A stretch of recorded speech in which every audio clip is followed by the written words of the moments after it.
भावकीकडे या पुढे मध्ये तुम्ही उठला असते का नाही वाढ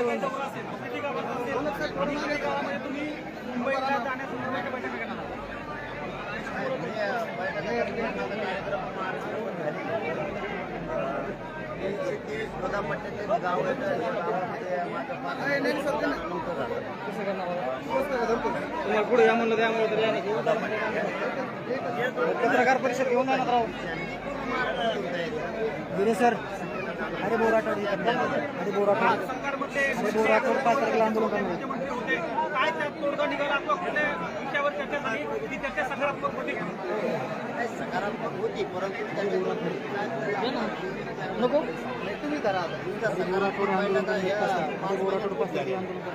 परंतु समाजाच्या पदरात काय हे महत्वाचा विषय आमचा आता जे काल बोलले झाले ते शब्द ते घेतो म्हणजे त्याच्यावरती पुन्हा एकदा समिती काम करणाऱ्या मराठवाड्यामध्ये महाराष्ट्रात त्याबद्दल मागासवर्ग आयोगही आज काम करायला लागला ज्या नोंदी मिळाल्या त्या नोंदीचा लाभ त्या सगळ्या होत नाही त्या संदर्भात निर्णय सरकार आता काय पावलं उचलतंय हे सुद्धा खूप गरजेचं आहे तरच काल झालेल्या बैठकीत कधी त्या दिवशी हे सगळं समाजाच्या पदरात पडायला सुरू होईल तारखेला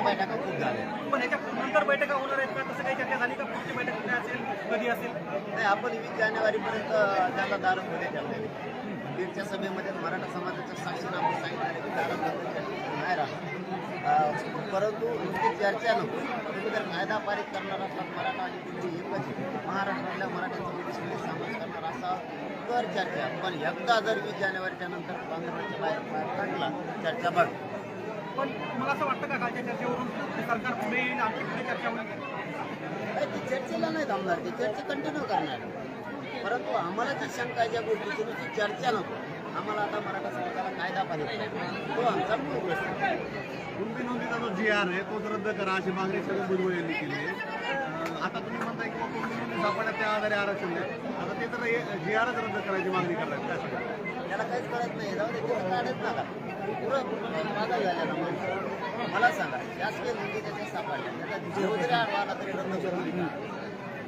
आणि आरक्षण रद्द कसं होऊ शकतं जर तू कायद्याच्या पदावर बसला तर म्हणजे काम सुद्धा नॉलेज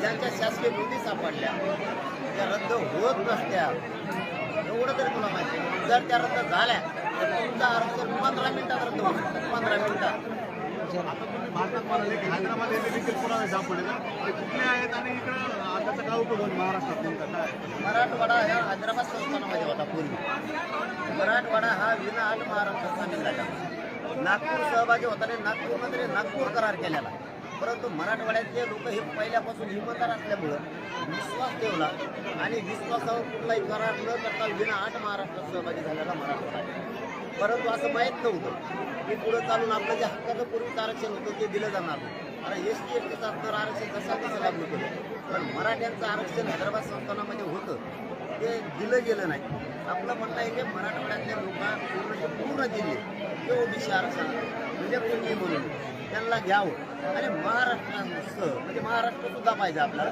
मराठवाडा तर पाहिजे पण महाराष्ट्रसुद्धा पाहिजे हीच आपला हट्ट आहे पहिल्यापासून त्यांचं म्हणणं होतं काल की 25 भल्या आम्हाला तिथं पुरावे सापडले म्हणजे मराठवाड्यात नोंदी होते ते तर अधिकृत आहे ना ते तर अधिकृत आहे मराठवाड्याचं होतं आता महाराष्ट्राच्या सापडल्या तसंच मराठवाड्याच्या सापडल्या महाराष्ट्र मराठवाडा एकच आहे फक्त नोंदी हैदराबादला ते आणायला लागले त्यापासून महाराष्ट्राचाही फायदा होणार आहे मराठवाड्याचाही होणार आहे पण आम्हाला महाराष्ट्राला सगळा मराठा सरसकट ओबीसी आरक्षण पाहिजे सोयरे या विषयावरती बराच वेळ चर्चा झाली तुमची नेमकी त्या सोयऱ्याला दोन काय मागणी आहे आणि सरकारचं काय म्हणणं होतं त्यांनी जरा गपलत केली सोयरे शब्दात त्यांनी पुढं आईकडनं असं आईकडची ठेवलं आम्ही केलं असं त्यांचं चाललं होतं तसं नाही जिथं आपलं नातं होतं जिथं आपली सोयरी जुळते ते सगळे सोयरे फक्त आपलं जर नातं जुळत आहे तर त्यांना आरक्षण घ्यायला अडचण नाही असं सरकारचं म्हणणं होतं त्यावेळेस फक्त आत्ता त्यांनी उलटा शब्द घातला त्याच्यात म्हणजे वाक्यच बदलिलं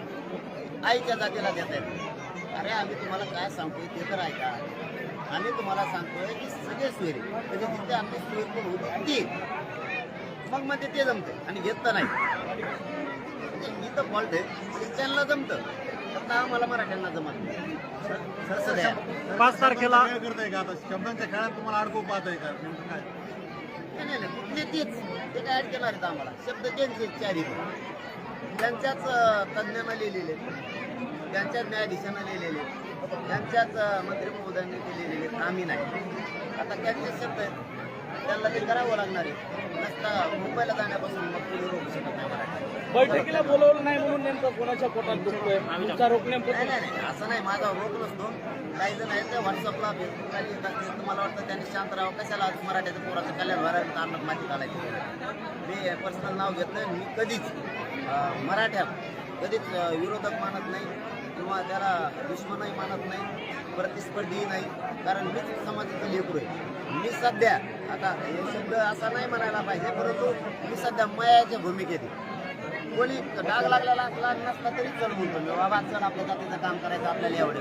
मी कधीच भेद मानत नाही. पण काही 4 जण असतात ना, थोडं इगो दुखावला का मी पण अंगात असतो. अरे तुझ्या मी पणामुळे आपल्या समाजात नको वाटलं करू. तू जर माझं काही जर असलं तर तू आंदोलन समजावर माझ्या 2-4 तोंड राहणार नंतर वेळ. पण आज समाजाचं कल्याण व्हायला लागलं, कशाला काय काढता तुमचे मतभेद करू नका असं माझं म्हणणं आहे. 5 तारखेला आरक्षणाच्या लढ्यात आता मराठा समाजामधून काही विरोध होतोय समजा तुम्हाला? हो 4-2 जण मराठ्यातून तर कधी बोलतच नाही. 4-2 जण म्हणजे काय, आपले जे मतभेद असतात आपण काय बोलता त्याला मतभेद सोडून द्या, ते वाढतो. समाजाचं कल्याण होतं. आता 5 तारखेला आझाद मैदानवरती हरिभाऊ राठोड देखील आंदोलन करणार आहेत मराठा आरक्षण संदर्भात. कोण हरिभाऊ राठोड ते मला माहिती नाही, मी ऐकलं. 13 तारखेला बीडमध्ये शरद भुजबळ यांची सभा होती, त्या पार्श्वभूमीवर बैठक देखील झाली बीडमध्ये. मोठ्या सभेची तयारी काय सांगता? चांगलं आहे ना, लोकशाहीप्रमाणे कोणी घेऊ शकत नाही, त्याला नाही विरोध आपला. आमच्याच नाराजीवर पसरायला आहे तो, कारण तो राजकारणी माणूस आहे. गोरगरीब ओबीसी बांधवात, गोरगरीब मराठा बांधवात एकमेकात द्वेष पसरायला लागला विनाकारण. आता ओबीसी बांधवांना काय वाटतंय, मराठ्यांच्या जर शासकीय नोंदी सापडल्या तर मग आपल्या नेत्यांनी विरोध नाही केला पाहिजे, त्यांना दिलं पाहिजे. मराठ्यात जर काही पुरावे जर नसले तर मग मराठ्याला नाही दिलं पाहिजे. गेले आणि ओबीसी बांधवांची भूमिका आहे. पण आता नोंदी सापडल्यास त्यांना वाटतं दिलं पाहिजे. हे कसं उगाच आमच्यात दरी निर्माण करायला लागले मराठ्यात आणि ओबीसी, म्हणून ओबीसी बांधवांनी ते उगाच राजकारणी म्हणतो त्याचा ऐकून तुमच्यात आणि आमच्यात नाराजी नको. आमच्या नोंदी सापडल्यात मनाने म्हणलं पाहिजे, नोंदी सापडल्यात त्याला घ्या. चला धन्यवाद. धन्यवाद साहेब.